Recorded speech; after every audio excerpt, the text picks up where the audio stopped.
आज हम बात करेंगे कि एक शेर आदमखोर क्यों बनता है। और यहाँ पर जो कुछ भी मैं आप लोगों को सुनाऊंगा, इन सब का रेफरेंस पॉइंट जिम कॉर्बेट का लिटरेचर है। जिम कॉर्बेट ने अपनी ही जुबानी में, अपनी बहुत सारी बुक्स में, कि सबसे पहले हमें बात करनी चाहिए कि शेर आदमखोर क्यों बनता है।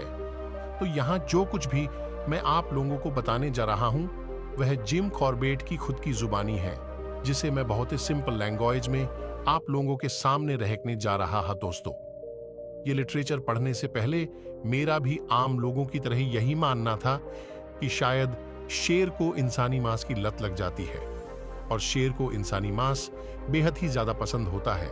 पर सच्चाई इससे बिल्कुल अलग है। शेर की पहली प्रेफरेंस इंसानी मांस नहीं है।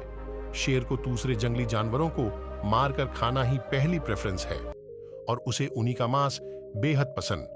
यहां पर जिम कॉर्बेट बहुत ही क्लियर कर देना चाहते हैं अपनी इस बात को कि सब लोग यह समझें कि शेर आदमखोर तभी बनता है जब उसकी शिकार करने की परिस्थितियां बहुत ही विषम हो जाती हैं, मतलब बहुत ही डिफिकल्ट हो जाती हैं, कि वह जब शायर बहुत ही ज्यादा मजबूर हो जाता है किन्हीं परिस्थितियों की वजह से, तभी वह आदमी का शिकार करता है।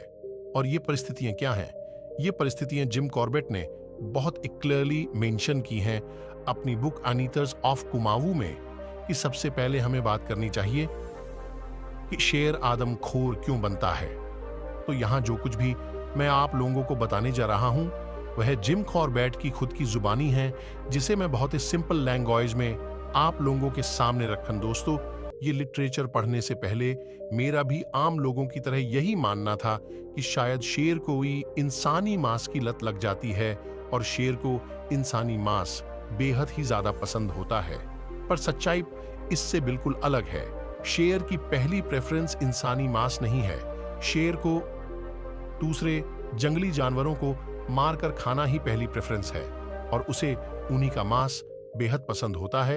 यहां पर जिम कॉर्बेट बहुत ही क्लियर कर देना चाहते हैं अपनी इस बात को कि सब लोग यह समझें कि शेर आदमखोर तभी बनता है जब उसकी शिकार करने की परिस्थितियां बहुत ही विषम हो जाती हैं, मतलब बहुत ही डिफिकल्ट हो जाती हैं, कि वह जब शेर बहुत ही ज्यादा मजबूर हो जाता है किन्हीं परिस्थितियों की वजह से, तभी वह आदमी का शिकार करता है। और ये परिस्थितियां क्या हैं? ये परिस्थितियां जिम कॉर्बेट ने बहुत क्लियरली मेंशन की हैं अपनी बुक अनीथर्स ऑफ कुमावू में। इंसानी मांस का शिकार करना पड़ता है। यहां पर कॉर्बेट मेंशन करते हैं कि वह परिस्थितियां हैं कि जब शेर बूढ़ा हो जाता है तब वह अपना नेचुरल प्रेग इतनी इजीली शिकार करके नहीं खा सकता, क्योंकि शिकार करने की जो सबसे पहल, अगर उसकी मूवमेंट उतनी तेज नहीं है तो वह इतने तेज जंगली जानवरों को नहीं पकड़ पाएगा और उसकी मूवमेंट उतनी तेज बाधा बनती है उसकी आयु। तो जब शेर काफी बूढ़ा हो जाता है या फिर कोई भी शेरनी काफी बूढ़ी हो जाती, आगे कॉर्बेट ये कहते हैं कि जब कोई शेर या फिर कोई शेरनी बूढ़े होने के कारण या चोट लगने के कारण उनके पंजे या फिर उनके दांत, इसके अंदर कोई भी जख्म या ये टूट जाते हैं, तो भी वह नेचुरली दूसरे जानवरों का शिकार करना उनके बजाय कि वह एक इंसानी मांस का शिकार करते हैं। एग्जाम्पल के तौर पर आप सोचिए कि एक शेर नहीं है और उसके 5 या जब जंगली जानवरों की दूसरे जंगली जानवरों की क्वांटिटी है जो शेर का भोजन है उसमें बहुत कमी है, तो वह अपना और अपने बच्चों का पेट भरने के लिए एक आसान शिकार ढूंढती है। तो शेरनी का एक बहुत बड़ा कारण है कि एक पर यह भी तभी होता है जब वहां पर नेचुरल फूड की क्वांटिटी घट गई हो, कम हो। और एक परिस्थिति जो कॉर्बेट मेंशन करते हैं कि काफी बड़ी परिस्थिति है जिसके कारण शेर आदमखोर बनता है, और वो परिस्थिति इंसानी तौर पर ही पैदा की जाती है, मतलब इंसान ही उस परिस्थिति को पैदा करते हैं। और वह परिस्थिति है कि या उनको बेहोश करने के लिए ट्रैंकुलाइजर्स गोलियां चलाना और फिर फॉलो अप ना करना, मतलब एक शेर को ठीक करने के लिए या उसको पत्थर पर दवाई देने के लिए आपने उसके ट्रैंकुलाइज करने के लिए आपने उसके गन चलाई, वो वहां पर पकड़ा नहीं गया और वो भाग गया, पर आपने फॉलो अप नहीं किया तो वह बीमार हो गया।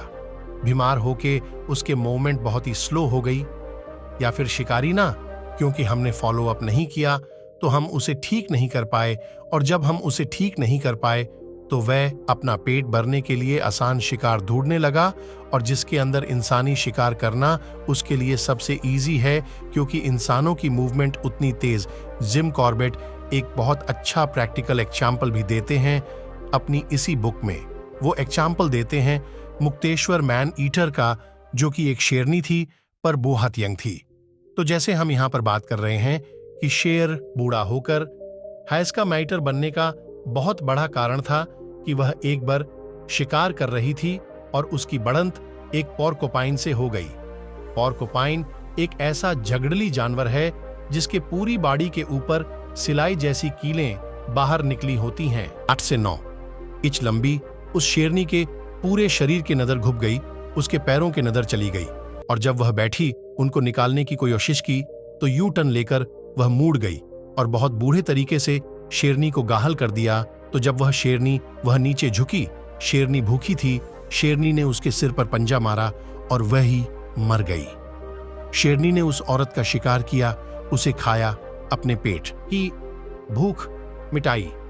तो अब शेरनी को यह पता चल गया कि इंसान का शिकार करना बहुत ही आसान है, बजाय कि दूसरे जंगली जानवरों के जिनके पीछे उससे भागना पड़ता है। तो धीरे धीरे उसकी ईटिंग की जो टेंडेंसी है वह बढ़ गई, क्योंकि उसकी फिजिकल कंडीशन की इंसानी मांस से शेर का आदमखोर बनने का कोई लेना देना नहीं है। उसे इंसानी मांस का स्वाद नहीं पैदा होता, वह सिर्फ अपनी भूख मिटाने के लिए इंसानी मांस का प्रयोग करता है। जिम कॉर्बेट एक और चीज बहुत ही अच्छे तरीके से शेरनी का इंसानी मांस का शिकार करने में हाथ बताया। उन्होंने बचपन में इंसानी मांस खाया, पर जब वे ही कब्ज बढ़े हो गए तो उन्होंने इंसानी शिकार नहीं किया। तो ये चीज बहुत ही अच्छे तरीके से क्लियर है कि शेरों को इंसानी मांस का स्वाद की कोई बचपन में अपनी मां से इंसानी मांस का शिकार करके खाते हैं, वह बड़े होकर भी आदमखोर बनते हैं, पर ऐसा नहीं हुआ। तो इन सारी परिस्थितियों को ध्यान में रखते हुए कॉर्बेट यही नतीजा निकालते हैं कि सिर्फ ये कुछ परिस्थिति उसे चोट नहीं लगी है। उसके पास खाने की जुए जब जबले जानवरों की वह पर्याप्त है, तो वह कभी भी आदमखोर नहीं बन सकता।